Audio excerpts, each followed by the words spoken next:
Bonjour à tous, je suis ravi de vous retrouver pour un nouvel entretien mortel. Ces entretiens vont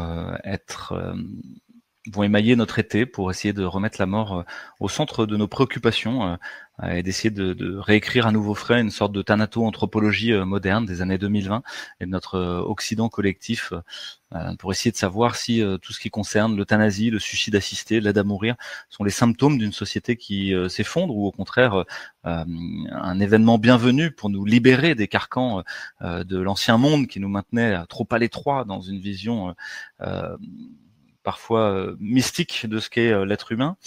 Et donc, pour ce faire, je reçois des intellectuels, des chercheurs, des universitaires, des médecins, des pharmaciens, des praticiens de soins infirmiers ou de soins palliatifs, mais aussi des personnes atteintes de handicap, pour essayer de croiser les regards et vous donner à voir, au fond, une partie du dissensus qui secoue notre société sur ces questions, et essayer de remettre ça au cœur de nos préoccupations dans un moment où la mort est comme évacuée, mise sur la touche, et pourtant suinte par tous les pores dans un moment où la guerre intégrale s'empare de nos sociétés. Moi, je suis le docteur Louis Fouché, je suis médecin anesthésiste réanimateur.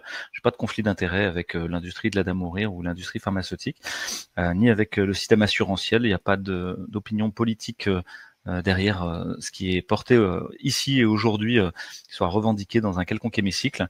Et puis j'ai la chance d'avoir une casquette d'éthique et d'anthropologie de la santé qui me donne une certaine légitimité à discuter de ce sujet, même si au fond je pense que chacun est légitime à en parler, puisque ça vient nous toucher dans notre intime. Qui n'a pas autour de lui une vieille maman, un vieux papa, un oncle ou une tante, ou même un enfant qui est malade, fatigué, qui parfois souhaiterait ne plus vivre, et avec qui qu'on doit accompagner sur ce chemin-là. Alors aujourd'hui, j'ai la chance de recevoir Jean-Dominique Michel. Bonjour Jean-Dominique. Bonjour Louis. Merci beaucoup d'être là. C'est un plaisir, un honneur. Moi, tu m'as éclairé sur la crise du Covid en donnant à voir les nuances, les subtilités, une sorte d'autopsie, comme tu l'as fait dans ton dernier livre.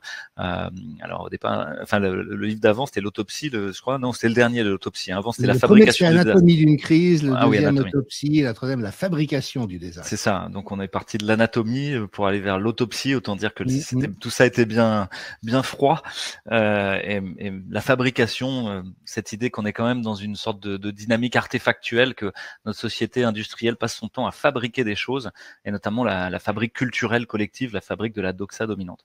Tu es anthropologue de la santé, mais tu t'intéresses particulièrement à tout ce qu'on appelle la salutogénèse, le fait de rester en santé, de fabriquer de la santé plutôt que de remédier à la maladie, et notamment aux dynamiques collectives de prise en charge des addictions, des choses comme ça, qui t'ont permis de rencontrer finalement l'expertise de chaque citoyen, de chaque patient, parfois encore plus importante que celle des soignants, même souvent, et qui permettait de trouver des voies de résilience à travers l'addiction ou à travers le handicap.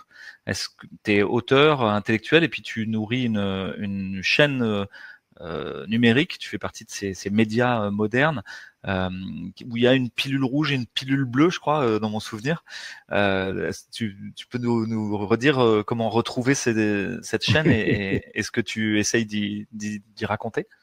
Merci Louis, merci pour ton accueil, je suis ravi de te retrouver. Cela dit, je n'apprécie pas que tu m'insultes d'emblée en me traitant d'intellectuel, alors là je vais vraiment me vexer. Et puis oui, la pilule bleue, pilule rouge, je crois que c'est inspiré de Matrix, en fait un graphiste qui a trouvé ça pour dire qu'effectivement on peut soit choisir de rester dans le consensus qui a forcément une importante dimension illusoire vu que c'est une construction, soit se questionner par rapport à ça et prendre du recul avec évidemment toutes les déclinaisons qu'on peut être éveillé, on peut avoir compris des choses que les autres. Et sur cette chaîne, j'essaye de partager avec les gens que ça peut intéresser, et heureusement, il y en a un certain nombre aujourd'hui, les perspectives que je peux tenter de dessiner sur l'évolution du monde sans plus passer par le filtre des médias et d'un journaliste qui va orienter mon propos ou me couper au montage. Et donc, au fond, je suis en train de faire usage de cette extraordinaire facilité qu'on a aujourd'hui, qui est qu'on a envie de partager quelque chose avec les autres, on peut le faire directement. Et c'est une des raisons pour lesquelles, d'ailleurs, je garde beaucoup confiance dans l'évolution en cours. Quand je vois la somme de contenu sur une diversité de thèmes, on est vraiment en train d'échapper au système de pouvoir et de contrôle de l'information. Ouais, c'est une chose qui caractérise ta chaîne, c'est le divorce consommé d'avec les médias traditionnels. Et souvent, tes sources sont plus proches de sources Twitter, de réseaux sociaux, d'éléments glanés sur les moteurs de recherche d'intelligence artificielle, beaucoup plus que sur Google et les médias traditionnels. C'est assez étonnant, et en même temps, on constate que parfois, tu as 2, 3 semaines, 1 mois, 6 mois d'avance sur ce que pourraient dire les médias officiels. Et puis, une grande liberté de ton. On sent que tu fais usage de ta liberté d'expression sans mollir et sans caricature non plus. Moi, je suis très admiratif de ta capacité à dire les choses avec une grande rigueur et une sorte de discipline intellectuelle, tout en étant ferme et en évitant l'espèce de relativisme ambiant propre à la classe intellectuelle dominante, en France en tout cas, où il faudrait toujours ménager la chèvre et le chou, mettre les gens d'accord sur à peu près tous les sujets. Toi, tu assumes à peu près de pas être d'accord. Merci pour ces compliments. Oui, et puis surtout, je crois, merci de le dire, tu sais, il y a toujours cette question de la hiérarchie des données probantes. Au fond, pendant longtemps, on pouvait s'appuyer sur le fait que si un article était publié dans Le Monde ou dans le Lancet, c'était des journaux sérieux qui prenaient pas le risque de mettre leur crédibilité en jeu. Bon, on s'aperçoit quand même avec le recul que ça n'a pas vraiment été le cas à aucun moment. Enfin, il y avait quand même, on pouvait s'appuyer sur des choses. Aujourd'hui, on peut plus du tout parce que le Lancet publie et Le Monde publie aussi bien des fraudes grossières que des choses de qualité. Donc, ça veut dire qu'on ne peut pas être dans l'a priori. Si on dit je ne prends plus rien du Lancet parce qu'a priori tout est de la fraude, on passe à côté d'études intéressantes que la revue peut continuer de publier. Par contre, ça veut dire qu'on est obligé d'être dans un examen attentif de chaque information qu'on relaye. Et là, c'est vrai que ma formation en anthropologie m'a très bien formé parce que on apprend à faire ça en permanence, à recueillir des données, après d'essayer de les ordonner dans des grandes lignes de force qui permettent de proposer des éclairages. Et donc, à vrai dire, moi, je me régale avec en plus l'accessibilité de l'information telle qu'elle existe aujourd'hui. Il y a d'ailleurs des moteurs d'intelligence artificielle qui sont formatés pour te sortir tous les trends en matière de recherche. Donc, si tu dis, par exemple, est-ce qu'on a des confirmations que la prière à distance améliore la santé, ce qui est un sujet amusant, eh bien, le moteur de recherche va se spécialiser dans toutes les bases de données scientifiques pour te sortir les résultats les plus pertinents.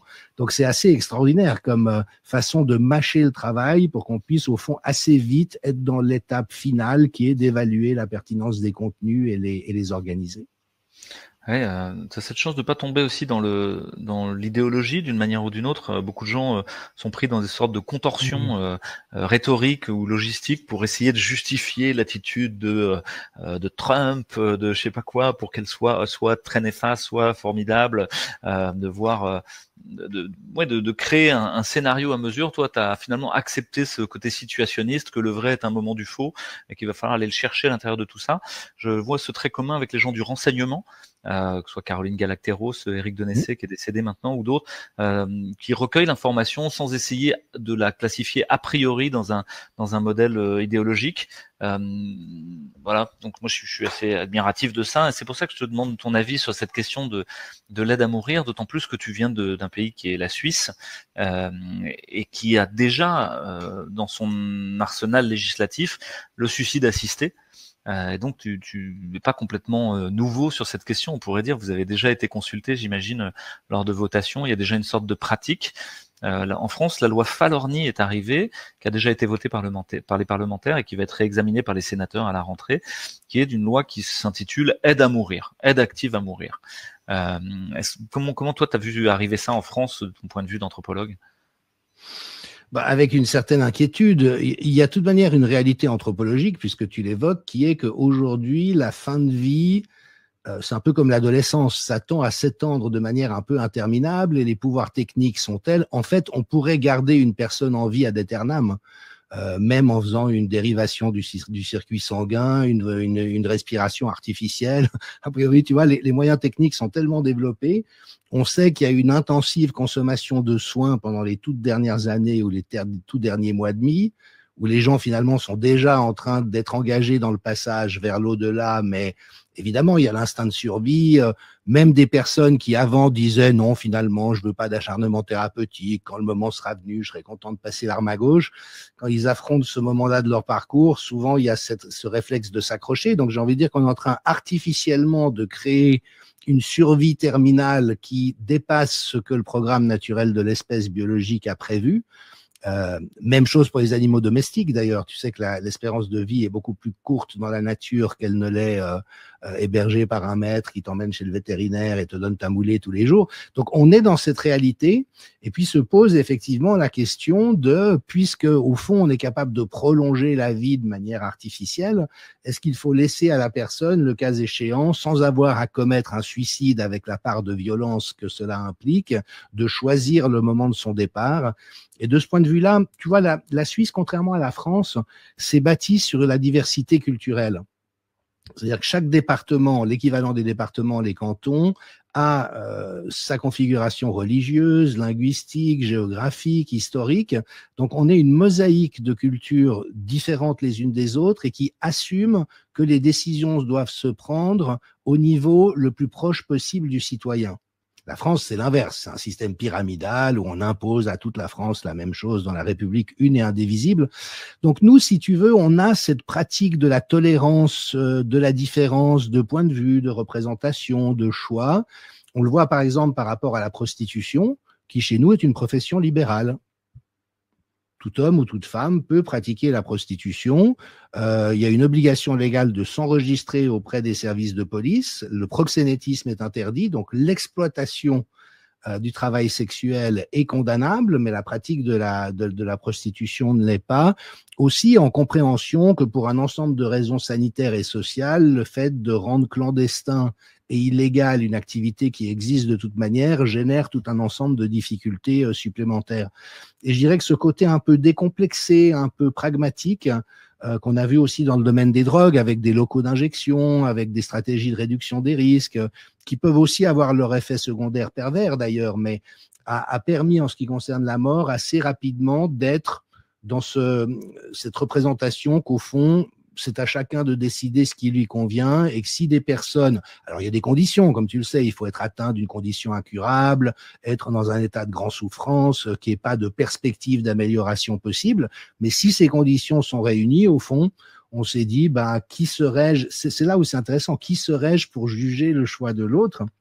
Mais ce qui est très différent de ce que je suis en train de voir, me semble-t-il, mais tu me détromperas si je fais erreur en France, qui est au fond sous des principes apparemment vertueux comme ceux que je viens de nommer, le fait que se profile une certaine incitation à mourir, notamment pour économiser des coûts et des ennuis, ce qui est une complètement autre logique et qui, en tout cas, en Suisse, n'existe pas. Moi, je comprends finalement qu'il y avait cette espèce de tolérance à la biodiversité culturelle liée à la structure même de la Suisse et à la façon dont elle s'est composée au départ, avec l'acceptation d'une subsidiarité et l'idée que ça se résolve à la plus petite échelle possible avant que d'être un grand dogme collectif qu'il faille imposer sur des critères de vertu, de morale ou autre chose, alors que c'est probablement très différent en France. Effectivement, la loi, j'ai pu interviewer déjà un certain nombre de gens sur ce sujet, la loi qui a été votée et qui va être votée par les sénateurs très probablement, contient tout un volet, on pourrait dire transgressif, qui se justifie par des grands mots sur la dignité, la liberté, etc., mais où on sent bien que derrière, il y a des impératifs utilitaristes et économiques sous-jacents qui sont absolument manifestes.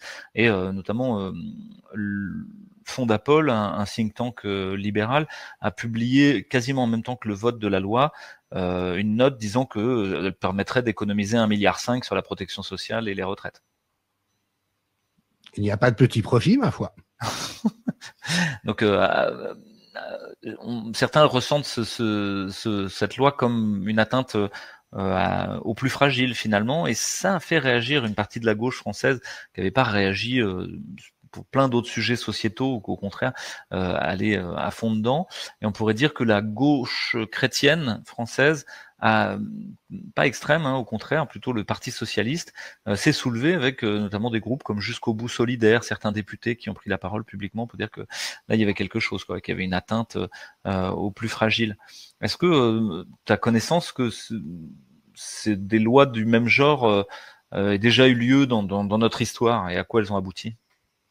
Non, je pense pas, parce qu'on est vraiment, tu connais mon côté mafézolien, m'étant formé dans cette école de pensée, et je crois que c'est vraiment caractéristique de la modernité finissante, c'est-à-dire que c'est poussé jusqu'au boutisme des attitudes face à la vie, et notamment cette obsession de la métrique et de la quantification. Et au fond, ce dont il est question, alors bien sûr, c'est de l'éventuelle, comment dirais-je, violence faite à des personnes en situation de vulnérabilité, mais c'est même plus grave que ça, c'est l'atteinte à la dignité des personnes. Quand à un moment donné, tu évalues les gens en fonction des coûts qu'ils génèrent, ce qui est quand même le discours d'Attali et d'autres depuis un certain nombre de décennies, puisque tu parles de socialistes, on voit qu'on est très engagé dans le processus de déshumanisation. Tu vois, un prisonnier dans un camp, tu pourrais te demander ça. OK, qu'est-ce qu'il fournit comme travail? Qu'est-ce qui nous coûte comme ration alimentaire? Et est-ce que ça vaut la peine de le garder en vie? Mais donc, ça veut dire que cette façon proprement délirante de penser le réel et qui s'est quand même renforcée au cours du dernier demi-siècle, parce que toute époque finissante génère des bouffées délirantes où les valeurs qui l'ont fondée deviennent folles. Donc, à mon avis, on est vraiment là-dedans, avec de surcroît le fait que les ancrages religieux ont pété. Alors, on peut les critiquer de bon droit, mais enfin, ils fournissaient quand même des garde-fous quant à cette vision complètement déshumanisante du réel. Et tu vois, même si on prend du recul, une parole que j'aime bien citer parce qu'on ne la comprend plus depuis notre modernité, quand tu vois les boucheries qu'ont été les guerres au cours du XXe siècle, le génocide en cours à Gaza, où on tue, on massacre, on fait amputer des dizaines de milliers d'enfants, quand Louis XV a fait venir son fils le dauphin sur le champ de bataille à Fontenoy, il lui a dit « Regardez les souffrances que génère la guerre, le sang de nos ennemis et aussi le sang des humains, il faut le faire couler le moins possible. » Tu vois, parce qu'on était dans un paradigme chrétien et une représentation que cette valeur de dignité infinie existe en chacun et même chez son ennemi. Donc, ce qui est totalement aux antipodes de cette logique de massacre, d'extermination, de génocide, d'élimination, où parce qu'on a réifié l'autre dans quelque chose de détestable, on se permet d'attenter à sa vie parce qu'au fond, on n'a plus cette valeur de notre humanité commune. Et c'est vrai que l'éducation moderne a énormément occulté la réalité de cette transition entre le monde antérieur, qu'on a beaucoup noirci et rendu obscurantiste, violent, alors qu'il l'est infiniment moins que le nôtre, d'une manière qui a beaucoup brouillé nos repères. Et là, je pense qu'on est pris au dépourvu parce que les dernières choses qui restaient de civilité élémentaire, même si elles ne sont plus fortement corrélées à un référentiel sacré, sont en train d'être carrément passées à la trappe et avec au fond une génération de technocrates qui réfléchissent ces questions-là d'une manière parfaitement froide et mathématique. Et je rappelle au passage, mais je m'arrête après ça, que dans les innombrables réflexions qui ont eu lieu autour de la machine d'extermination nazie, beaucoup sont partis de l'idée que c'était un espèce de déferlement, de violence émotionnelle, de vieux fonds archaïques. Et en fait, ce qu'ont montré un certain nombre d'auteurs, et notamment Fabrice Midal, dans un très beau livre qui s'appelle « Penser Auschwitz », c'est qu'à l'inverse, c'était un système qualité parfait. C'était fait avec une rationalité extrême, avec un souci du détail et de la performance, et qu'au fond, c'est ce côté totalement déshumanisé qui a permis que l'horreur soit commise avec autant de facilité. Donc je pense que notre culture, notre civilisation entière est en train de passer par ce goulet d'étranglement-là. Maintenant, j'ai encore la confiance machiavélienne, elle aussi, que c'est un passage vers le monde en gestation qui, justement, sera en quelque sorte l'inverse opposé de ça et saura restituer la place du sujet et de son aventure jusque dans les dernières encablures de vie. Parce qu'au fond, c'est ça qui est passionnant. C'est est-ce qu'une personne a l'impression subjective d'avoir vécu tout ce qu'elle avait à vivre et que son temps est arrivé, ou est-ce que même si elle est grabataire, même si elle dépend des autres, même si il lui devient difficile de parler ou quoi que ce soit, elle a encore envie de vivre ces expériences que la vie et la condition humaine nous offrent encore un peu. Alors, je comprends que finalement, c'est la modernité tardive qui nous a intégré à une chaîne de montage, une chaîne de choses et à une gestion au fond du cheptel humain, une gestion numérique, optimisée, froide, rationnelle et mathématique de l'optimisation performative de nos vies, où il s'agirait d'accomplir le plus de choses possible, avec une sorte de mépris pour l'aventure individuelle, alors même qu'on on pourrait dire qu'il y a un paradoxe, parce que pour Maffesoli, dans la modernité tardive, il y a aussi cette idée d'individualisme. Or là, il est comme nié. Comment t'expliques ce mépris finalement pour l'aventure individuelle qui ressemble à toutes les autres, qui pourrait être interrompue d'une manière ou d'une autre au nom de l'efficience? Parce que l'individualisme poussé jusqu'au bout se débarrasse de la subjectivité. À ce moment-là, t'es qu'une pièce, tu vois, comme dans une pièce de Lego, dans une boîte de Lego, quoi. L'individualité extrême fait perdre l'individualité. J'ai envie de te raconter une histoire, si tu es d'accord, parce que ça a été, tu sais, on a comme ça des expériences formatrices dans la vie. Et puis, souvent, les plus enrichissantes sont les plus inattendues. Et celle-là, en ce qui me concerne, avait été émerveillante et a un lien direct avec le sujet que tu abordes dans cette série. J'avais une connaissance journaliste dont la mère, très âgée, était en toute fin de vie. Et il existe à Genève une maison de mourance. C'est un lieu paisible dans un quartier de villa avec un staff vraiment très, très soignant dans le meilleur sens du terme et où les familles qui le souhaitent peuvent placer leurs aînés qui sont dans vraiment les derniers jours ou les dernières semaines de vie. Et donc, elle avait placé sa mère qui avait 94 ans ou un truc comme ça dans cette maison.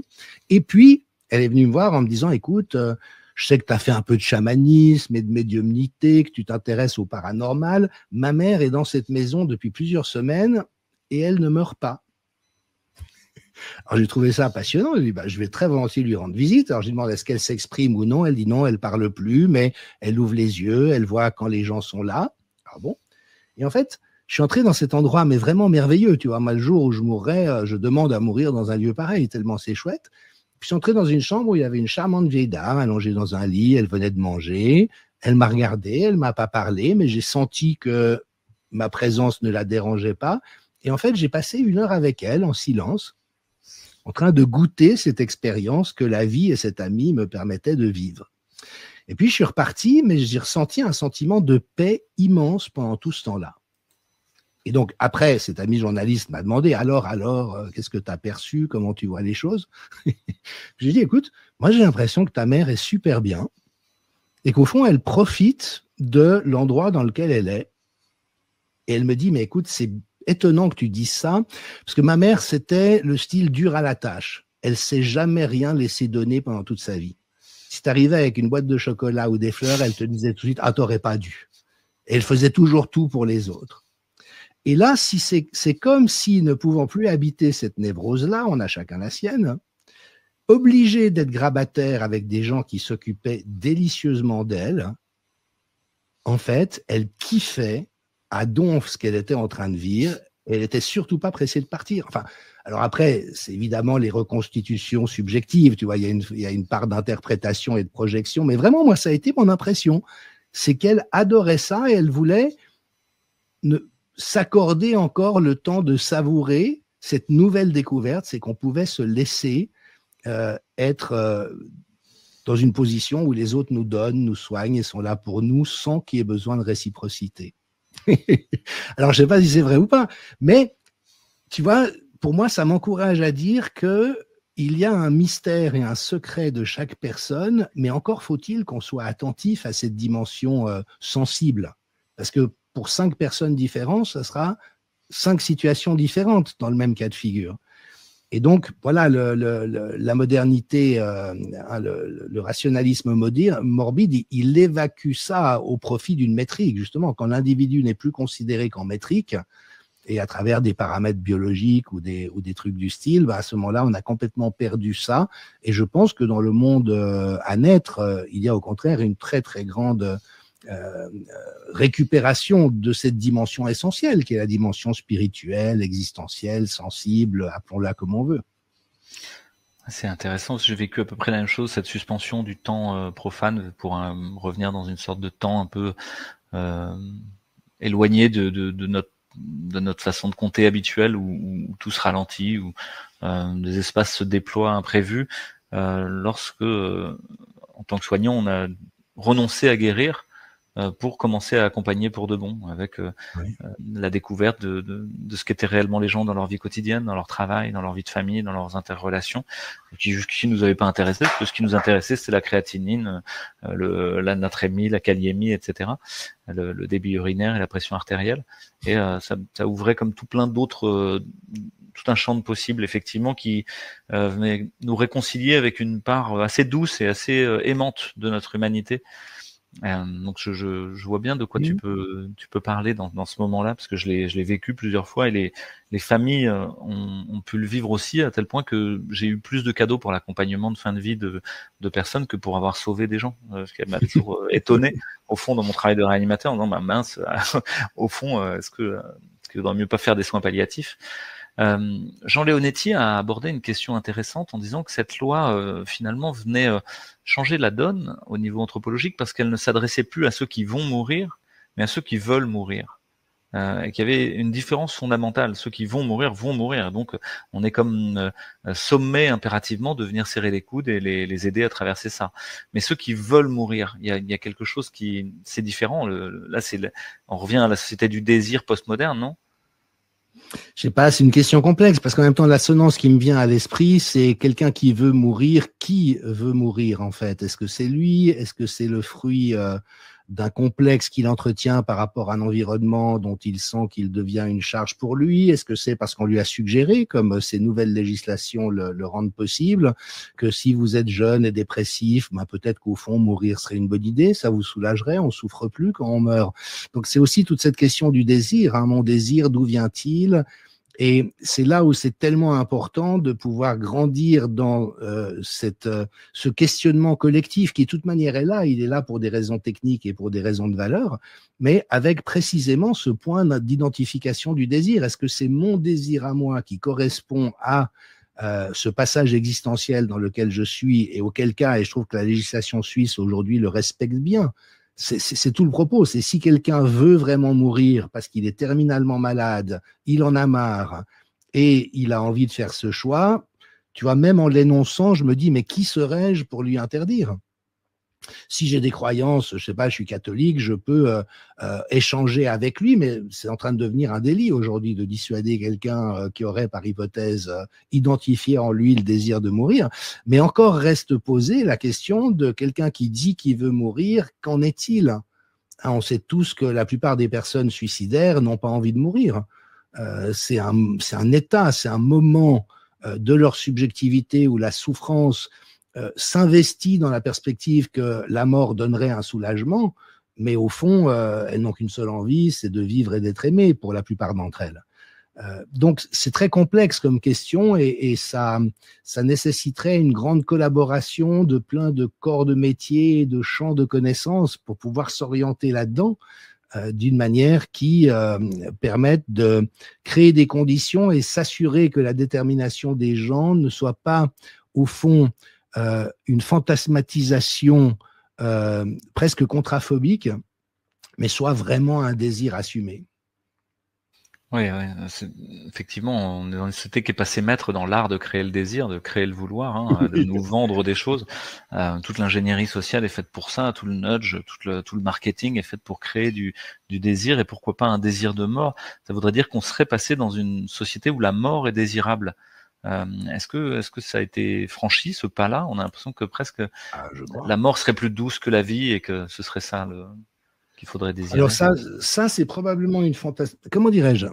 Il y a de toute manière l'énigme de la condition humaine et la pesanteur de la condition humaine. Moi, je le vois par exemple avec la pratique des écrans, auxquels je sacrifie d'ailleurs. Mais l'obsessionnalité de s'échapper sur un écran virtuel, pour moi, traduit le fait qu'en réalité, la plupart des gens n'auraient pas envie d'être là où ils sont au moment où ils le sont. Et donc, au lieu d'être sur un quai de gare, dans une file à la poste, dans un bus, au restaurant avec leurs proches, ils s'évadent, puisque la technologie permet de le faire. Mais si on ramène cette réalité à l'essentiel, c'est une fuite de l'incarnation. Et de toute manière, il y a une part de douleur et de pesanteur dans l'existence humaine. J'ai lu une phrase récemment d'un poète québécois qui disait « À un certain âge, j'ai choisi de naître ». Où j'ai choisi d'être né, tu vois. Cette idée qu'au fond, il a senti en lui qu'à un moment donné, se goupillait l'articulation entre la dynamique du désir et le fait d'être vivant. Ça va pas de soi, contrairement à ce qu'on raconte. Alors, plus on est aimé, plus on vit des expériences constructrices, plus c'est naturel. Un enfant, il se réveille pas en se demandant s'il a envie de vivre aujourd'hui. Il se demande quelles sont les conneries qu'on peut faire, quels sont les trucs amusants qu'on peut vivre. Donc, il est un peu dans cette exubérance de la vie. Mais quand on vient à l'âge adulte, hein, tu te souviens que Camus disait que le suicide est la seule vraie question philosophique, se pose cette question de est-ce que je suis en amitié, en résonance, en cohérence avec le fait d'être vivant sur cette terre. Et je pense que notre société devient tellement aride, tellement maltraitante, tellement peu généreuse en raison de vivre et d'espérer, qu'elle a basculé en bloc vers une espèce de fascination pour la mort. Et qui d'ailleurs n'est pas seulement un désir de mourir. Hein, ce désir de se couper de sa sensibilité, de sa dynamique existentielle, ça a un peu toujours existé dans les générations précédentes. C'était des gens qui étaient juste pas tellement en contact avec eux, qui étaient un peu robotisés, qui étaient dans les conventions, on a toujours fait comme ça. Mais aujourd'hui, c'est comme si ça prend encore une touche supplémentaire, mais je pense que c'est l'épreuve initiatique de ce moment civilisationnel où il y a une fascination pour la mort, le morbide, le pathologique, le déviant, tout ce qui dégrade en fait. Tu vois, moi, Dieu sait si je suis pas un père la pudeur, mais je trouve extraordinaire qu'en cette époque, finalement, se posent beaucoup les questions de masculinité toxique, de consentement, de ceci, cela. L'archétype stylistique pour les jeunes femmes, c'est la grosse pute. Donc, non, mais franchement, tu as une génération qui dit c'est tellement important de ne pas être dans les clichés sexistes du passé.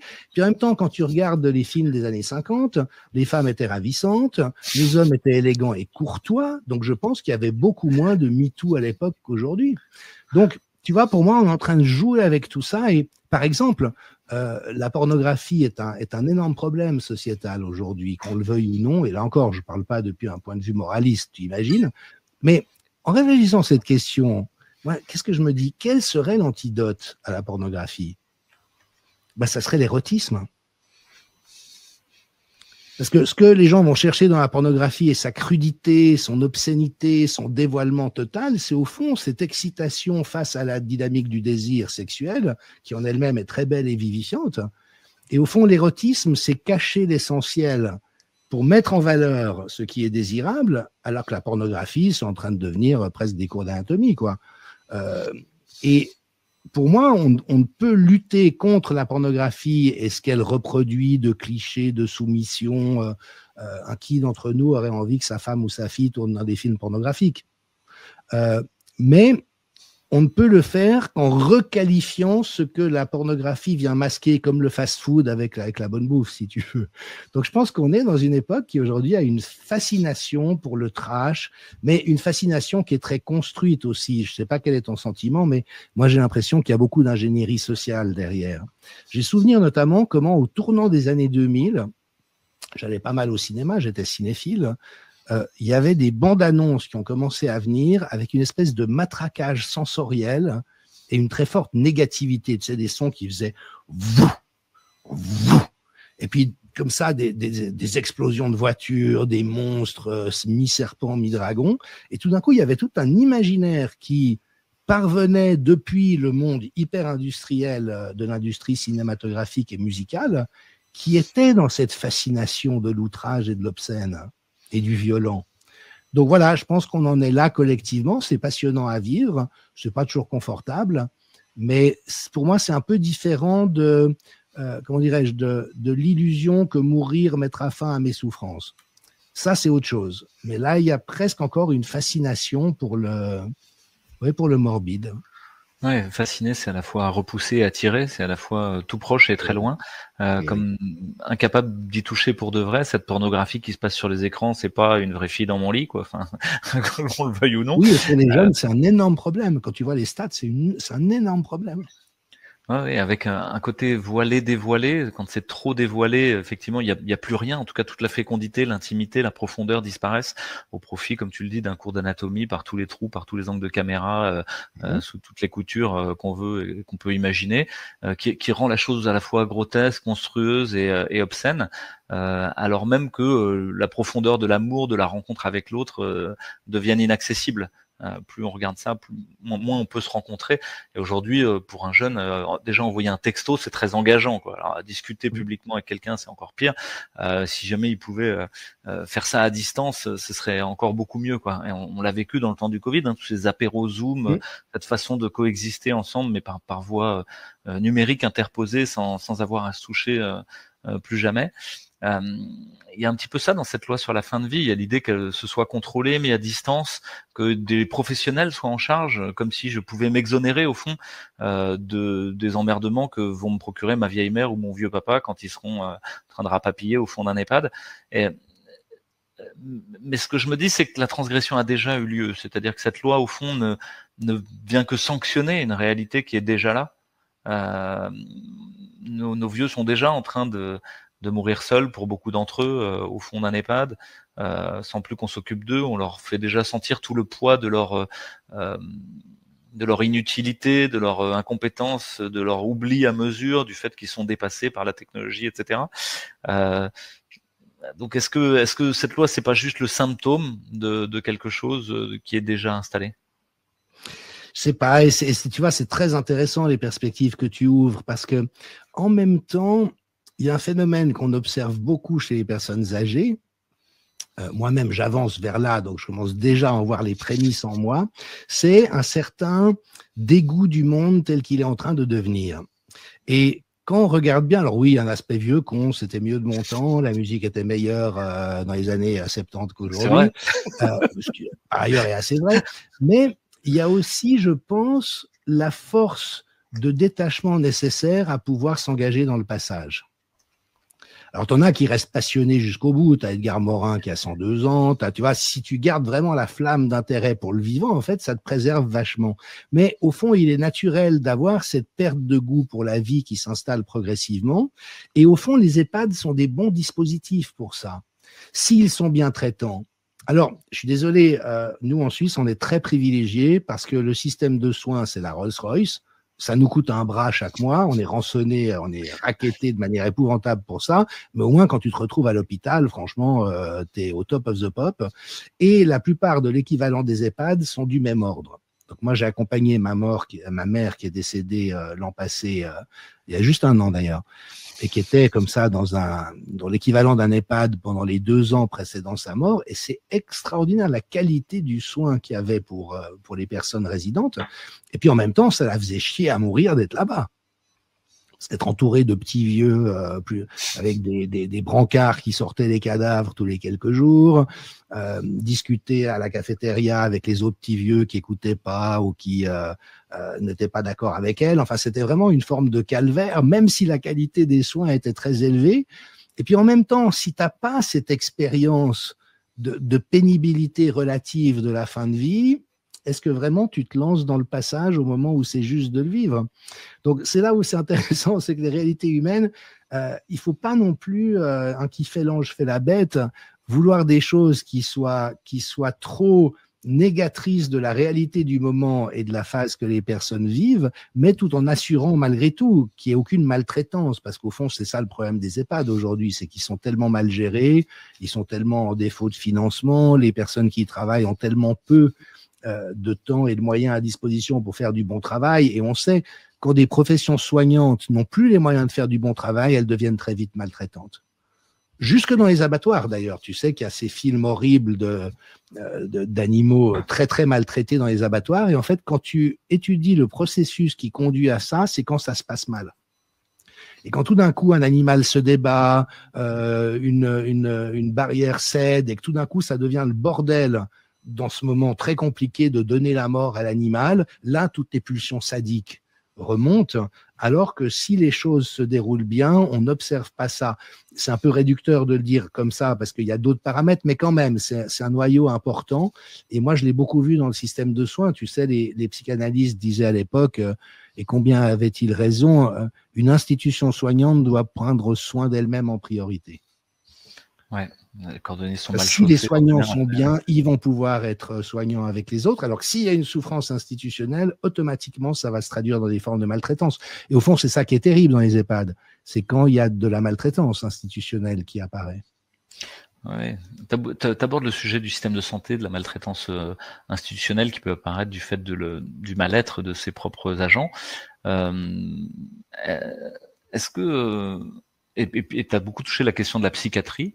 Euh, un des enjeux de la psychiatrie, c'est de lutter contre le suicide. Est-ce qu'il y a il y a pas une contradiction avec ce qui est en train de se passer là sur ce délit d'entrave qu'on met en disant non, vous devez pas empêcher les gens de se suicider, quoi. Oui, mais la psychiatrie, c'est encore toute une histoire. Tu sais, Foucault disait que la folie détenait la clé de la normalité. Et au fond, ce dont on s'aperçoit aujourd'hui, je suis désolé de le dire comme ça, mais en même temps, il faut dire les choses un peu franchement, c'est que l'entier du paradigme psychiatrique est faux de A à Z. La nosographie est fausse, elle est totalement ascientifique. L'organisation des soins est fausse, la pharmacopée est fausse. Et puis en même temps, c'est un système auquel on délègue les gens qui sont tellement problématiques ou agités qu'ils ne peuvent plus vivre de manière pacifique dans l'espace social. Et puis effectivement, avec aujourd'hui cette hantise du suicide, qu'un patient se suicide, que la faute puisse en être attribuée aux soignants, et donc tout un système de contention directe ou indirecte qui se met en place. Et puis, moi, je dis souvent, tu sais, parce que c'est extraordinaire, dans la vie, tu as les inégalités structurelles. C'est clair qu'un soignant et un patient en psychiatrie ne sont pas à pied d'égalité. Et les antipsychiatres qui avaient essayé de faire croire ça ont semé les contresens de manière majeure. Mais en même temps, un patient hyper déprimé qui rencontre son psychiatre ou sa psy sera peut-être encore en vie 30 ans plus tard, alors que le psychiatre se sera suicidé 3 semaines après.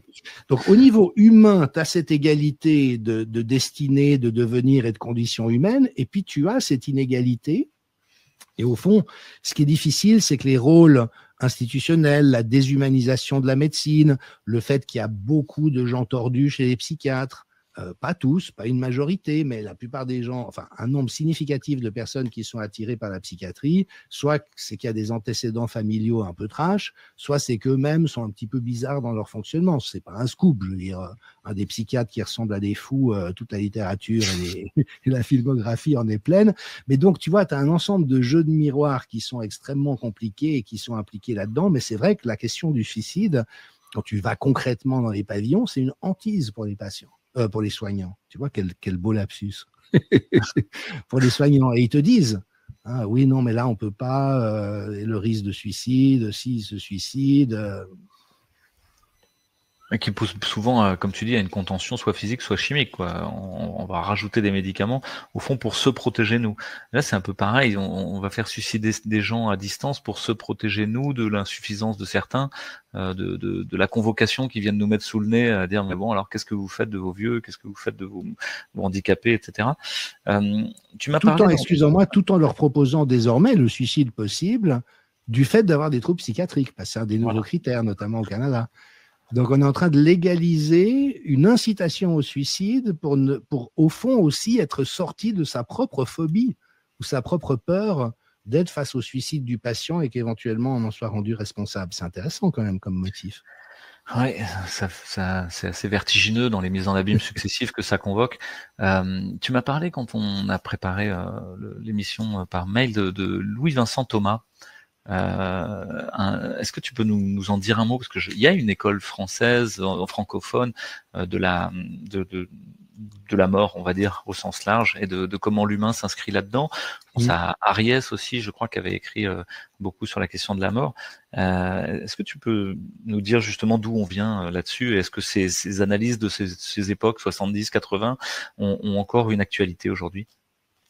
Bah, tu sais, on dit que c'est un des grands. On se pose souvent la question de la culture humaine et de l'humanité. Quand est-ce qu'on peut parler d'humanité? Quand est-ce que l'humanité est apparue? Et au fond, Margaret Mead disait que, de son point de vue, c'est le premier squelette qu'on a retrouvé avec une cassure et une réparation du fémur qui assure que le groupe humain a dû prendre soin de cette personne pendant des mois sans la laisser sur le carreau. Et donc, elle considérait que c'était ce soin. Alors que dans une meute de loups, si un loup a une patte cassée, ben, il y a un moment donné où tant pis, quoi, c'est la loi de la nature. Donc elle pensait que le soin était la première caractéristique de cette humanisation. Et puis évidemment que l'autre grand paramètre, c'est les rites funéraires qui apparaissent il y a à peu près 40 000 ans, si mes souvenirs sont exacts. J'espère ne pas faire erreur si c'est 100 000 ou 40 000, mais bon, c'est un de ces seuils. Et les rites funéraires apparaissent il y a à peu près 100 000 ans, ce qui est d'ailleurs contemporain de l'émergence du langage. C'est extrêmement intéressant. Les deux apparaissent à peu près en même temps, simultanément. Alors évidemment, il y a eu des proto-langages. Et on sait d'ailleurs que dans certaines espèces animales, et notamment les éléphants, ça n'est pas une légende, il y a également des pratiques mémorielles par rapport aux défunts, où le troupeau va se rendre à l'endroit où un des leurs est décédé et manifester des comportements tout à fait caractéristiques. Donc, il y a de toute manière des antécédents à la culture. Mais au fond, ce que ça tend à suggérer, c'est, tu sais, on a ce test aussi qu'on utilise pour les espèces du miroir. Tu as des espèces qui sont capables de se reconnaître dans un miroir. C'est un peu biaisé parce que ça dépend de la hiérarchie sensorielle des espèces. Si une espèce est très olfactive, tu lui présentes un miroir qui sent rien, elle va pas se dire c'est moi. Enfin, toujours est-il que l'idée, c'est que la conscience de soi apparaît à partir du moment où l'animal est capable d'identifier, ça n'est pas un autre animal, c'est moi, il bouge de la même manière que moi, en symétrie. Et au fond, ce que l'anthropologie suggère, c'est que la conscience de la mort par le langage et le soin aux personnes défuntes par les rites funéraires est contemporain.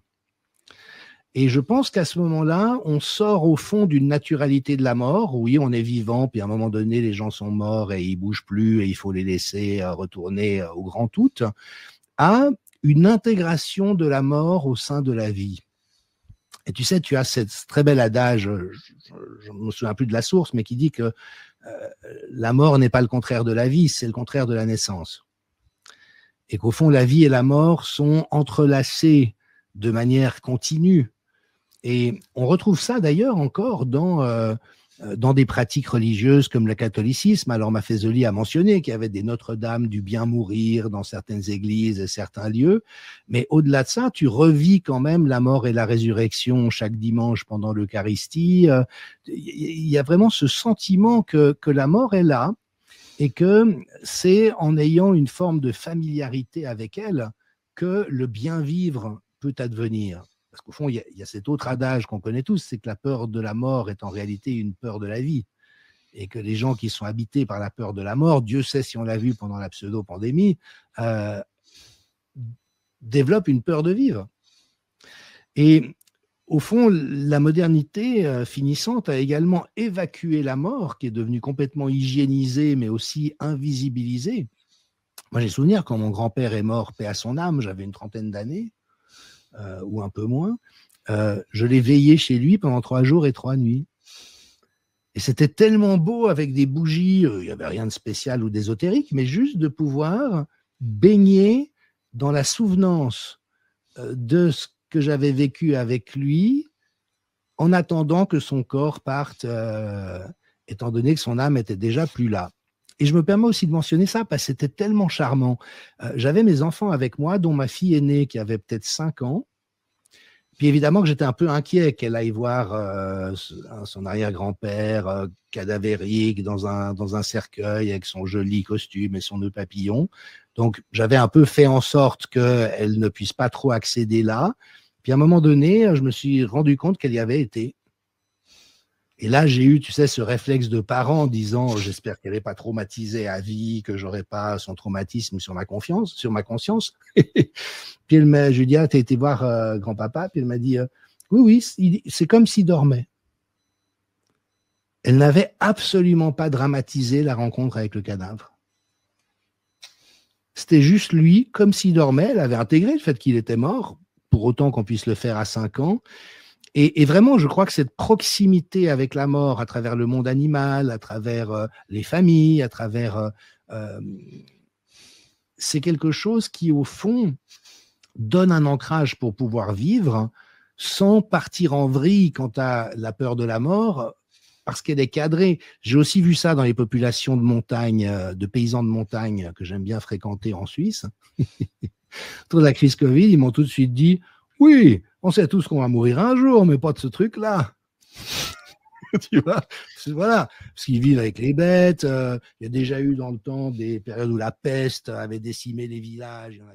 Ça voudrait dire que finalement, en entretenant un commerce régulier et quotidien avec la mort, on l'intègre à la vie, on n'en a plus peur, on n'a plus besoin de la maintenir à distance, d'en faire un objet monstrueux et de lui vouer un culte fasciné. Comme tu dis finalement avec l'érotisme et la pornographie, quoi. En fait, c'est l'usage réel de la chose voilée dont on montre la vraie profondeur qui permet comme la domestiquer. Il y a un jeu de mots dans ce que je dis parce que établir le commerce quotidien, on a l'impression que cette loi c'est un peu peut-être l'établissement d'un commerce de la mort. Et certains ont dit que une belle mort, comme tu disais en Suisse, par suicide assisté, c'est 15 000 balles pour 15 minutes. Donc c'est pas trop cher. Le taux horaire est peut-être un peu élevé, mais 15 minutes, ça fait 1000 balles de la minute. Ouais. C'est comme un vol en hélicoptère. Est-ce que c'est grave au fond que la mort devienne un objet commercial comme un autre, comme finalement toute notre société l'est devenue? Alors, je crois que c'est pas un objet commercial, justement, parce que le commerce, c'est parler, c'est être en relation, c'est nommer les choses, c'est les débattre, c'est le café du commerce, c'est le troc. Là, c'est autre chose. C'est vraiment la technicisation à outrance. Et là, je suis désolé de faire à nouveau du Maffesoli, mais je peux pas m'en empêcher. Tu sais, où il montre comment l'époque moderne est caractérisée par le drame. C'est-à-dire, il y a des choses horribles qui peuvent se passer et il faut qu'on trouve toutes les solutions pour les empêcher. Et à l'extrême par rapport à la mort, ça devient le transhumanisme. On va mettre en échec la mort. On va résoudre le problème de la mort. Et puis, le mode narratif archaïque et traditionnel, mais qui va revenir, si tout va bien, avec la postmodernité, c'est le tragique. Le tragique, c'est la part d'adversité ou de douleur à laquelle tu ne peux rien faire. Hein, on prédit que Oedipe tuera son père et violera sa mère. Alors on fait tout pour empêcher que ça se produise, mais tu peux pas. C'est le destin. Et quand on réintègre le tragique, revient l'espace de la vie et notamment de la joie. C'est pour ça, et on le voit bien, tu as voyagé comme moi, les pays où c'est le plus la merde, c'est les pays où les gens sont le plus joyeux. Les pays où on a le plus de confort, c'est là où les gens sont le plus dans la sinistrose, dans le fait de râler. Et en fait, c'est très logique. C'est que quand tu acceptes cette part d'adversité à laquelle tu ne peux rien et qu'elle est là dans ton quotidien, tu fais avec. Et en faisant avec, ça ouvre des réserves de vie, même pas de survie, de vie. Et au fond, moi, ce qui m'inquiète dans cette... alors oui, commerce, effectivement, je trouve que c'est pas très juste parce que le commerce, justement, c'est le modèle d'échange préalable. Mais dans cette technicisation à outrance de la mort, c'est que ça prive de tout ça. Et donc, ça laisse les humains très désemparés par rapport à ça. Et d'où aussi le fait, le cas échéant, quand il s'agit quand vient le moment de décider si je vais payer 15 000 balles pour finir en 15 minutes dans un sarcophage à l'azote ou pas, tu vois, il n'y ait pas cette... Alors après, chacun a sa vie et l'expérience, mais il n'y ait pas cet ancrage individuel et collectif permettant de bien s'orienter là-dedans. Oui, parce que la mort est une convocation collective, au fond, à s'intéresser à la personne et à accepter que le tissu du vivant se déchire, le tissu du monde se déchire, et à patiemment se mettre à le reconstruire dans cette dynamique de mort et de résurrection dont tu parlais tout à l'heure. Quand tu parlais de ce fantasme transhumanisme d'éternité, me faisait penser à Michel Liris, qui a écrit un livre qui s'appelle Miroir de la tauromachie. Alors, on pense qu'on veut de la tauromachie, mais je vais le prendre pour son côté symbolique, qui est la rencontre entre ce principe de vie et de mort qui est la bête et l'éternité du matador en habit de lumière qui doit simplement se gauchir, qui n'a pas de bouger réellement. La belle passe réussie, la Véronique impeccable, c'est quand il se laisse gauchir par le passage du monstre représentant la vie et la mort, le sang et le noir, et finalement l'éternité à la fin vient à bout quand même de ce processus, et voilà, et que c'est là que naît le beau, au fond, c'est dans le fait que ça se touche jamais quelque part. Nous ne sommes pas éternels, nous sommes pris dans ce moment bestial de vie et de mort. Et puis cette ritualisation collective de la mort, si on pense à la fête des morts au Mexique ou à Madagascar, où tu sais, ils sortent les ossements des ancêtres une fois par an et ils font une procession festive en trimballant les ossements à travers le village et tout. Ça, pour nous, ça serait, c'est hyper morbide, mais en fait, c'est très joyeux. Et justement, c'est cet entrelacement entre la vie et la mort, entre la joie et la peine, entre le plaisir et la souffrance, entre le creux et le plein, le masculin et le féminin, qu'on a perdu en cours de route. Alors, là encore, je pense que les pratiques festives de la jeune génération sont en train de nous rediriger dans cette direction, mais on sent qu'il y a ouais, vraiment, c'est comme un goulet d'étranglement, un seuil de passage, mais c'est peut-être aussi un rite de passage pour notre humanité, vu qu'elle n'a jamais, pour l'instant, trouvé les moyens de sortir de la répétition de la destruction de masse, ce qui serait quand même souhaitable, et la plupart des gens ne demandent quand même qu'à vivre en paix. Et peut-être qu'au fond, ça fait aussi partie de cette expérience qui, si l'expérience humaine doit évoluer pour permettre enfin une vie durablement bonne, passera aussi par la réintégration de la mort. Oui, et la réaction. Et d'ailleurs, excuse-moi, on le voit par exemple avec les rites de passage pour les ados. Dans toutes les sociétés traditionnelles, tu as des rites de passage qui exposent à la mort. C'est ça, devenir adulte, c'est vivre une mort symbolique et une renaissance. Et quand tu prives les ados de ça, on voit une inflation des conduites à risque où ils vont eux-mêmes chercher la confrontation à la mort, mais évidemment avec un cerveau d'adolescent. Donc, le sens du danger... j'ai souvenir d'un jeune en Suisse qui était mort parce qu'il avait pissé depuis un pont sur les fils électriques du train, tu vois. Mauvaise mort, hein, en plus. Ouais, Mais voilà, parce qu'ils ont des cerveaux immatures. Donc après, ils s'exposent à plein de trucs comme ça un peu bêtes, mais c'est aussi la conséquence du fait que le monde des adultes n'organise plus ces rites de passage à leur intention. Ouais, donc on va pour toi vers de plus en plus de transgressions au fond de ce carcan réglementaire, législatif, économique dans lequel on est pris vers une transgression qui recherche l'épreuve initiatique, Oui. mais sans chaman bienveillant et sans ritualisation collective socialement construite. Tout à fait, dans une grande déshérence. Et au fond, moi, je le vois, même, tu vois, des cérémonies comme la remise des diplômes en milieu scolaire ou des trucs comme ça, c'est devenu tellement désubstantialisé, il n'y a plus rien du fait de savoir faire vivre un moment symbolique. Or, le moment, je sais pas, où tu as eu ton diplôme de médecin réanimateur, dire le moment où tes maîtres avec qui tu t'es formé, les pères qui sont là pour t'accueillir, t'accompagnent dans ce passage d'un état où tu es apprenant à un état où tu vas être un acteur plein et entier du système. C'est des moments qui sont fondamentaux sur le plan existentiel et aujourd'hui totalement désinvestis sur le plan symbolique parce qu'on ne sait plus faire vivre le symbole ensemble, sauf dans le foot et la fête de la musique avec de la bonne castagne à la fin. Mais donc c'est totalement en déshérence, c'est totalement en roue libre. Ouais, c'est étonnant parce que c'est comme si tous ces moments qui pourraient être importants sont rendus grotesques, sont rendus un peu sans substance, sans sens. Et par ailleurs, dans les grands messes collectives, comme tu les décris, de foot, etc., on constate que la mort est convoquée. Dernier concert de Jul à Marseille, paraît-il, il y a eu 3 morts. Pour un concert de Jul, bon, avec 80 000 personnes dans le stade Vélodrome. On se dit, mais et ça passe comme une lettre à la poste. C'est-à-dire, c'est pas vraiment un problème. La mort est à la fois banalisée et en même temps reconvoquée dans tous ces moments-là, sans plus qu'elle ait aucun sens. Ah oui.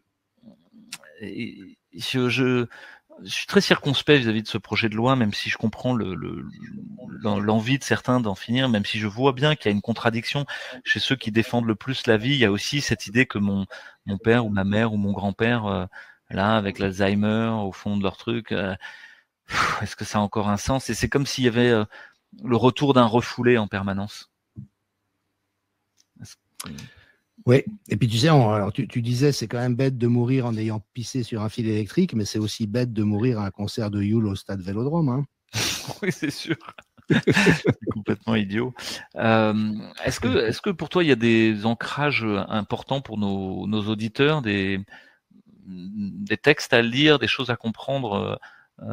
Toi finalement tu nous as raconté une histoire très personnelle qui est l'accompagnement de ton grand-père pendant sa mort ou celui de ta maman en EHPAD.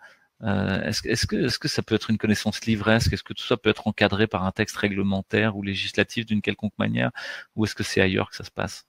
Oui, je pense que c'est ailleurs que ça se passe. Toi-même, tu as beaucoup navigué, si je me souviens bien. Moi-même, j'ai beaucoup fait de haute montagne. Et au fond, comment dirais-je, dès lors que le danger est là, le sens de la mort est là. Parce qu'il faut en tenir compte.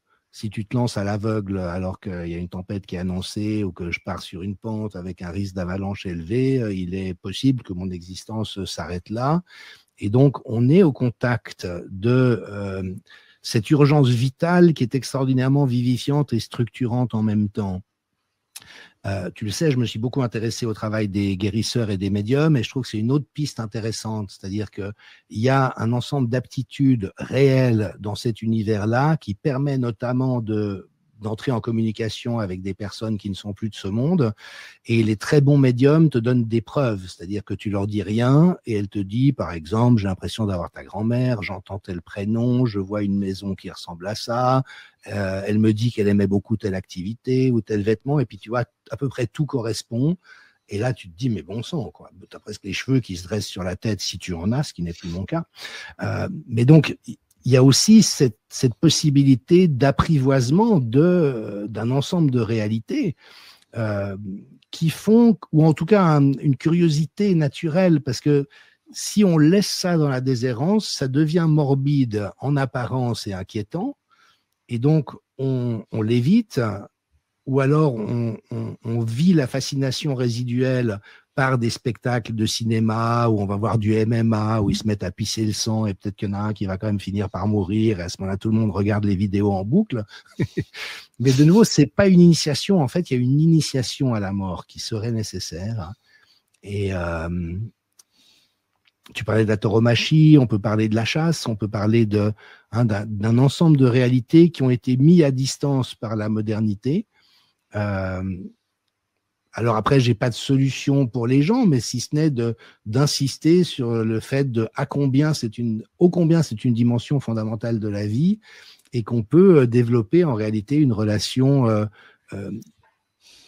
À ce stade, en ce qui me concerne, j'ai presque une relation joyeuse à la mort. Mais bon, ça c'est enfin libre, la quille. Ouais, puis je l'ai fréquenté d'assez près à un certain nombre de reprises, pas volontairement, mais puis après c'est vrai que ça dédramatise beaucoup. Après évidemment que si je devais perdre un enfant ou quelque chose comme ça, Dieu ne plaise, je la trouverais beaucoup moins sympathique. Mais voilà, ça fait partie et je crois qu'il y a des formes douces et naturelles où je sais pas quand un animal domestique qu'il est en toute fin de vie et que tu l'emmènes chez le vétérinaire et que tu vis un beau moment avec tes enfants à ce moment-là. C'est aussi une expérience que j'ai eue. Et avec des bons vétérinaires. Et à ce moment-là, tu donnes la mort à l'animal parce qu'il ne peut plus vivre sans douleur ou se déplacer. Et là aussi, tu fais un rituel, tu récupères l'urne avec les cendres, tu fais des moments de mémoire à des dates clés. Tu vois, tout ça. Et d'ailleurs, les médiums peuvent même contacter des animaux domestiques. Dans ce que tu viens de dire, je trouve ça intéressant parce que c'est moins la dimension euthanasie, suicide assisté qui te choque que la perte du rituel, la technicisation hygiéniste et froide à outrance externalisée et confiée à des agents en gants blancs et avec des masques donc sur cette loi, est-ce que toi tu prends position? Est-ce que tu penses qu'il faut pas qu'elle soit votée? Est-ce que t'as pas un avis définitif? Non, moi, j'ai pas tellement d'avis sur les choses en général. Mais tu vois, je trouve que c'est aussi des sujets qui nous renvoient à nos propres questionnements. Et moi, je me dis, mais au fond, comment est-ce que j'ai envie de vivre ma fin de vie? Alors, tant que c'est à l'avance, on spécule. Le moment venu, on se sentira peut-être très différemment. Mais j'ai l'impression que dans ma propre construction de personne, au fond, et c'est l'espérance que j'aurais, ça serait de rester intéressé à chaque étape jusqu'au bout.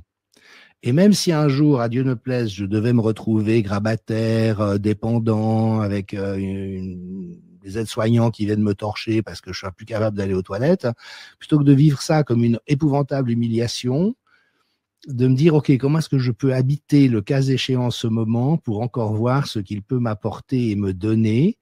Et en ce qui me concerne, c'est en tout cas mon état d'esprit, mais on verra le moment venu, je suis pas pressé. Tu sais, Stéphane Hessel, qui était aussi à un âge très avancé, un journaliste qui lui demandait, mais voilà, vous avez 98 ans, vous devez quand même un peu penser à la mort, répondait oui, et je l'attends avec gourmandise. C'est le grand mystère de la vie. Personne ne sait ce qui se passe à ce moment-là. Même les expériences de mort imminente, si on y croit, les gens, ils sont dans l'antichambre, ils n'ont pas fait le passage. Donc, tu vois, le moment où cette aventure viendra, mais aussi toutes les étapes qui viennent avec. Si je dois agoniser, ça m'intéresse d'agoniser. En plus, aujourd'hui, on peut avoir de la morphine et des trucs assez sympas pour être pas trop à la rue. Donc, tu vois, de ne pas perdre ce contact avec la vie qui est partout, tout le temps, jusqu'aux derniers instants, plutôt que d'être dans cette représentation que soit on est normal, autonome, indépendant, soit on n'est plus ça et ça devient terrible. À ce moment-là, peut-être qu'il faut mourir. Excuse-moi, ça m'invite à une question. Est-ce que tu parles de morphine, mais est-ce que l'hypnovèle, les benzodiazépines, toutes les drogues qui pourraient finalement casser la conscience, enlèveraient pas justement cette expérience de la mort, de l'agonie? Pour autant, on se dit que c'est peut-être pas facile à vivre, hein, qu'il y a peut-être une grande panique. Si on a vécu en colère, qu'on a vécu dans la peur, on va mourir comme ça. Et donc, si on peut l'éviter, c'est peut-être pas si mal. Certains disent même que voilà, il y a une âme et que tout ça a peu d'importance au fond. On s'en fout d'avoir de la morphine ou de l'hypnovèle. Ce qui compte, c'est de le vivre, que le corps le vive. Est-ce que c'est conscient, pas conscient, on n'en sait rien. Et donc il y a cette question sur les modalités techniques et puis une deuxième question qui est sur est-ce que tu fais une différence entre euthanasie et suicide assisté au sens où une tierce personne intervient et est comme contaminée de manière mimétique par la nécessité, de donner la mort à quelqu'un et donc quelque part de devenir un meurtrier? Oui, c'est une bonne question. J'ai un ami médecin à Genève qui a donné la mort à un certain nombre de personnes en toute fin de vie. C'est quelqu'un de très chrétien, de très humain. En même temps, quand il me le racontait, je pouvais voir qu'il y avait une espèce de quelque chose d'estomacant, tu vois, de dire j'ai donné une injection qui a mis fin à une vie, même si toute proportion gardée, il y avait absolument rien de choquant, parce que c'était vraiment les tout derniers instants à la demande de la famille, avec la personne qui elle-même avait souhaité ça dans ses dernières volontés. Mais on voyait quand même que le fait de dire j'ai appuyé sur le piston et la personne est morte est quand même un peu... Mais je sais pas, tu vois, c'est là où moi, surtout en tant qu'anthropologue, je veux pas avoir de morale sur les choses. Tu sais comme moi que l'éthique est toujours une éthique de circonstance, une éthique de relation, de communication. Donc mon souhait, parce que une des raisons pour lesquelles je me permets de faire un peu d'activisme politique, je continue à me dire profondément anarchiste, c'est qu'au fond, j'observe dans ma propre vie et dans les interactions que j'ai avec les autres, c'est quand la conscience est forte, on a peu besoin de règles ou de lois. Parce qu'il y a une éthique de circonstance qui fait que quelque chose est juste et quelque chose ne l'est pas. T'as pas besoin qu'il y ait une loi qui t'interdise de frapper les enfants pour comprendre que c'est pas comme ça que tu les aideras à grandir. Alors, s'il y a des gens qui n'ont pas compris ça, ça peut être bien qu'il y ait une loi. Mais donc, moi, je suis très acquis à la conscience et je pense que plus il y a de conscience, moins il y a besoin de règles.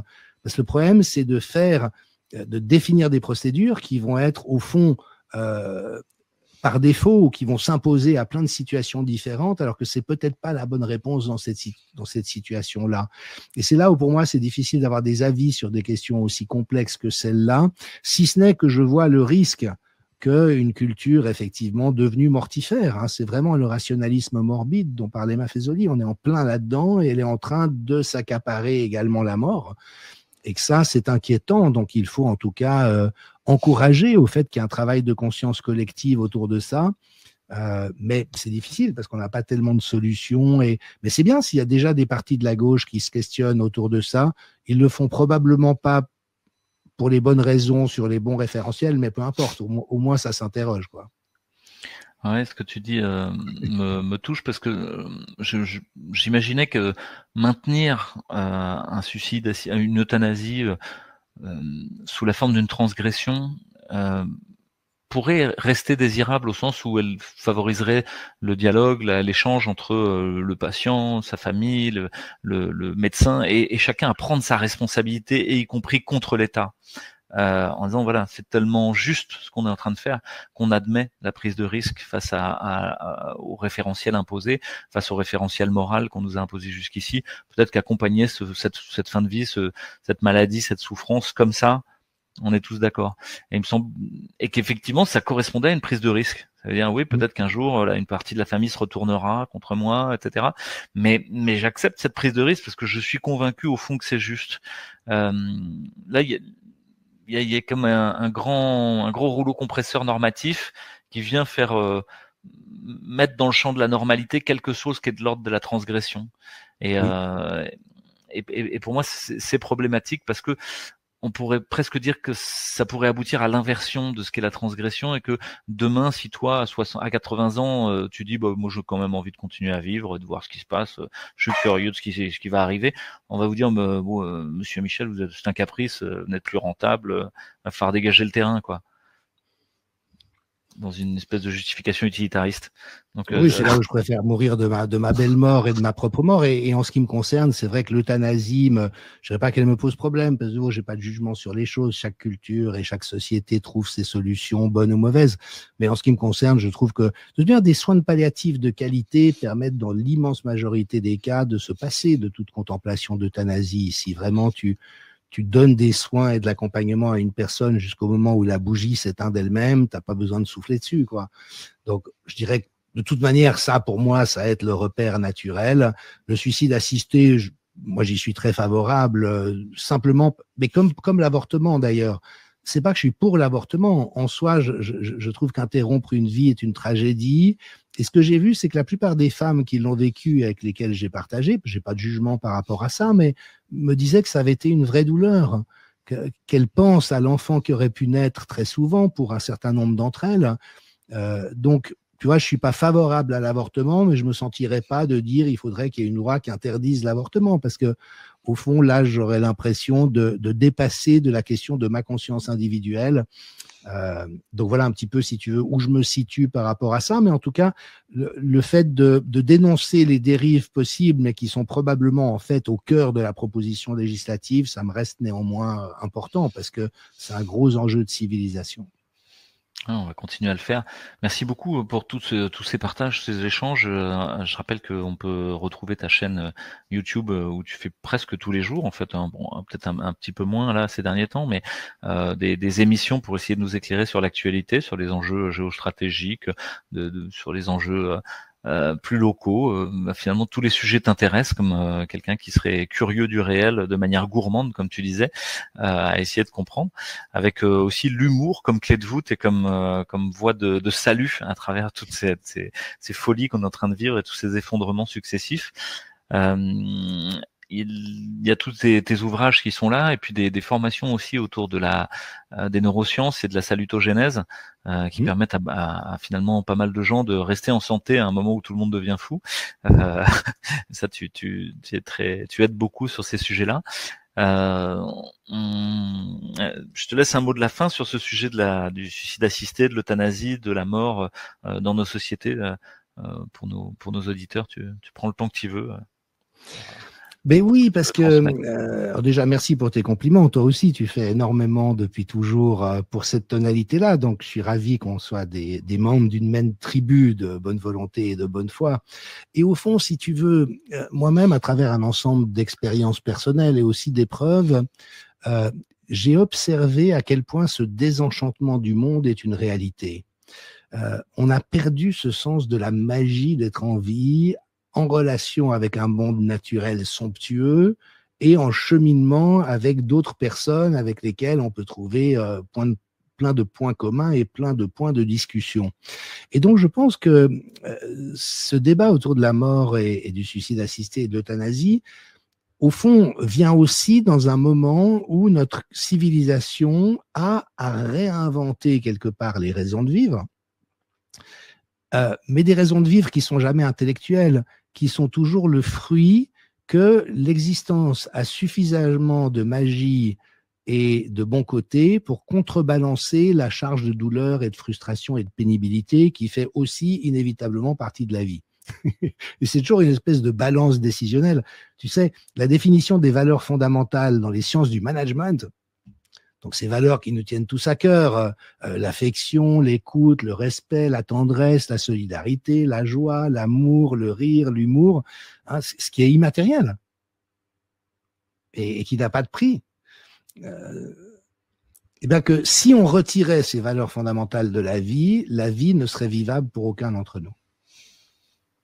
Et c'est beau de voir qu'il y a la charge de la pénibilité de la vie matérielle et concrète c'est quand même lourd de trimballer un corps de jour en jour qui en plus se déglingue quelque peu au cours du temps.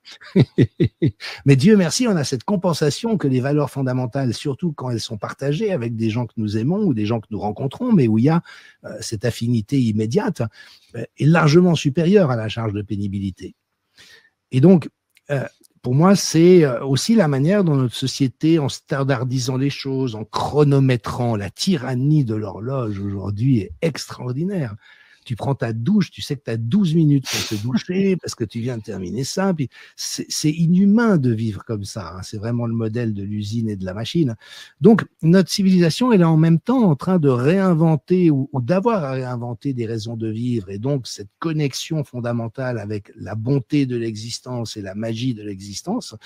Et donc, voilà, ce débat, il vient aussi, il débarque au fond dans ce fossé entre un monde qui veut nous réifier jusqu'à décréter qu'à un moment donné, le rapport coût-bénéfice n'est plus favorable au fait que nous continuions à vivre, ce qui est extraordinaire comme représentation. Et puis justement, cette sensibilité qui voit que même à l'agonie depuis une semaine sur ton lit, en train de râler, puis que tu réponds plus quand on t'appelle, tu es peut-être encore en train de vivre quelque chose de grand parce que la vie humaine, c'est grand du début à la fin. Merci pour ces propos, Jean-Dominique Michel. Réenchantons le monde, pas seulement dans les naissances du printemps, mais aussi dans les rudesses de l'hiver et les effondrements des automnes. Et voilà, merci beaucoup. Très bonne journée à tous. Merci à toi, Louis. À tout bientôt.